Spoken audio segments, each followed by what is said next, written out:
Before sunrise, Late Pleistocene North America lies beneath a blanket of cold air.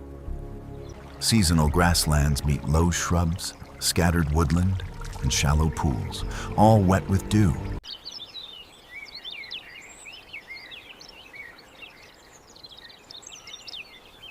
Pale mist hides their bodies as fresh tracks cross the damp soil beside the water. Broad paw prints emerge from the vegetation, followed by an adult Smilodon fatalis moving with controlled steps.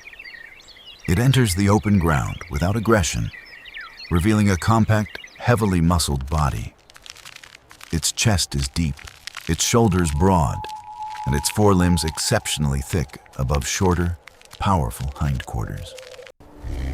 The short tail hangs behind, moving only slightly with each deliberate step. Smilodon keeps its head low, testing scents near the ground while its mouth stays closed. The closed jaws protect its enlarged upper canines, whose tips appear only briefly during breathing. Its coat is reconstructed in muted tawny brown, lighter beneath the neck and abdomen. Faint, broken markings blend with dry vegetation, although this coloring remains scientifically uncertain. It pauses beside a fallen branch, smells the bark, and examines the surrounding ground. Then it rubs one cheek against the rough wood and continues without an exaggerated territorial display. The brief action resembles ordinary scent investigation by a large felid as sunlight reaches the plain. Smilodon moves beneath the shade of low trees at a steady, unhurried pace. Its shoulders rise prominently with every step, while broad paws spread across the soft soil. Those wide paws support its weight before the animal settles beneath vegetation and slows its breathing. One ear turns toward distant movement, while the other tracks birds calling overhead. Flies gather near its face, driven away by quick flicks of the ears and forepaw. After resting, Smilodon sits upright, grooms its inner forelimb, and licks away the dust. It pauses to inspect the grass, then resumes grooming across its chest. The long canines remain mostly hidden as midday heat begins spreading across the grassland. Large herbivores approach the water in separated groups, while Pleistocene bison cross firmer ground. Horses and other grazers follow at a distance, stirring insects and lifting small clouds of dust. Smilodon rises and approaches from the sheltered side, stopping before the exposed shoreline. Its head stays still while ears and nose monitor the pool until nearby herbivores move away. The predator advances, lowers its head, and drinks in short intervals as water drips from its chin. Between drinks, it scans the grass, while large canids appear across the water. They keep their distance, and Smilodon watches them without advancing, its posture firm but restrained. It neither roars nor charges. The canids simply continue along the opposite bank. Smilodon finishes drinking and slips back into cover, avoiding a confrontation it does not need. This choice conserves energy and reduces injury risk as it looks beyond the water. Hoof prints lead toward tall grass and scattered shrubs. Some are old, dry, and weathered. Others retain sharp edges and fresh moisture, and Smilodon chooses the newer trail. It follows with its nose low, then raises its head to test the wind through dense vegetation. The cover conceals its low body while a herd of bison grazes beyond the shrubs. Most adults remain tightly grouped in open ground, protected by size, horns, and collective vigilance. A direct attack would be dangerous, so Smilodon stays hidden and waits. The predator lowers behind a patch of grass, pressing its abdomen close to the earth. It places each forepaw carefully between dry stems, but a bison suddenly raises its head. Smilodon freezes, flattening its ears slightly to reduce movement above the grass. The bison studies the vegetation, then returns to feeding as the herd shifts downslope. Most animals remain grouped, but one smaller bison drifts toward fresh growth beside the shrubs. Smilodon moves only when the herbivores lower their heads, advancing a few steps at a time. It stops whenever hooves fall silent or heads rise, while dry soil narrows its route. An exposed gap separates two patches of cover, so the predator waits while the herd remains alert. The wind blows from the bison toward Smilodon, carrying the herd's scent away from the prey.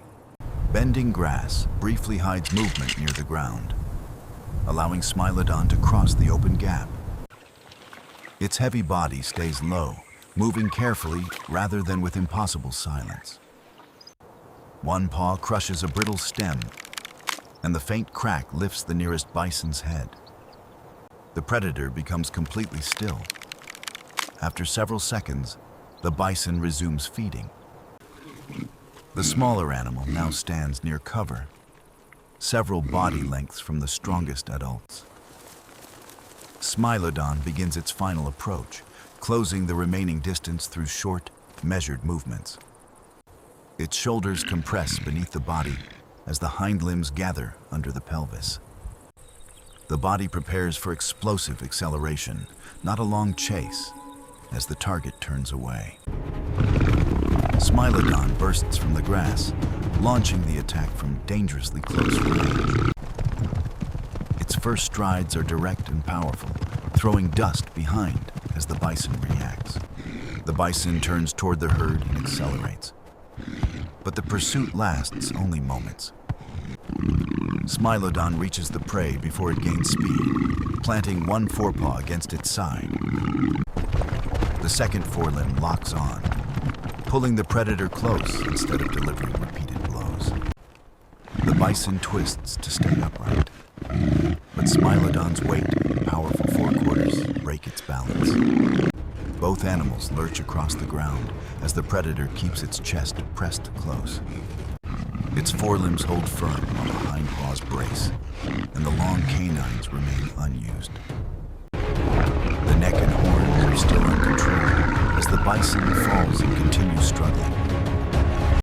Smilodon adjusts its grip, pinning the shoulder and restricting movement across the upper body. It keeps its head away from the strongest blows until the prey's motion becomes limited. Only then do the jaws open fully, guiding the upper canines toward the exposed throat. The bite is controlled, not repeatedly stabbed, while the forelimbs continue stabilizing the prey. The struggle weakens, and Smilodon maintains pressure until the major movements finally stop. It releases the bite and remains beside the carcass, breathing rapidly after the effort. Dust clings to damp fur across its shoulders and muzzle. There is no triumphant display. The exhausted predator lies nearby, recovering as its chest rises and falls heavily. One forepaw stays near the carcass as insects gather. After resting, Smilodon begins feeding. Its long canines are not designed to slice every mouthful of flesh. Smaller incisors and cheek teeth handle much of the feeding as scavenging birds circle overhead. The birds settle at a distance, calling more often while Smilodon occasionally raises its head. The carcass scent spreads across the plain, and several large canids emerge between the shrubs. They remain beyond striking range as Smilodon stands over the carcass and faces them. The canids separate to test different angles, forcing the predator to keep turning. Heavy breathing exposes the canines, but Smilodon does not waste energy on a continuous roar. One canid approaches, Smilodon advances several deliberate steps, and the challenger retreats. No prolonged fight follows, because both sides avoid dangerous direct contact. Smilodon returns to feeding, but frequent pauses make every mouthful more costly. By afternoon, it eats what it can and abandons the carcass rather than face multiple rivals. The canids approach only after Smilodon disappears into the surrounding grass. Moving toward a shaded drainage channel, The predator walks more slowly, its shoulders coated in dust. For several steps, it favors one forelimb before gradually returning to a normal rhythm. Near the channel, Smilodon discovers another set of tracks left by its own species. It smells them carefully, but their age makes an immediate encounter unlikely. The tracks lead briefly toward a tree trunk marked by scent and claw scratches. Smilodon examines the surface, rubs its cheek against the bark, and moves on. No permanent pair, pride, or organized hunting group is assumed from the available evidence. Scientists still cannot confirm whether Smilodon lived alone, tolerated companions, or formed lasting associations. Its breeding, birth, and denning behavior also remain largely unknown. Fossils suggest possible prolonged juvenile dependence, but not a confirmed lion-like family system. Smilodon reaches a shallow section of the shaded drainage channel. It drinks, steps into cool mud, and crosses as water flows around its broad paws. On the far bank, it shelters beneath dense vegetation and cleans blood and dust from its forelimbs. The grooming is repetitive and practical as insects call, and the sun sinks lower. Herbivore groups leave the exposed water, while long shadows stretch across the ground. Evening light turns distant dust pale as Smilodon follows the boundary between grassland and woodland. This habitat edge offers far more concealment than the exposed open plain. Its compact body excels at short movement through uneven ground, fallen branches, and low vegetation. That same build is poorly suited to a long, high-speed chase across open country. Smilodon pauses at the clearing. The earlier herd has already moved far beyond the hunting ground. Only tracks, flattened grass, and scattered dust remain behind.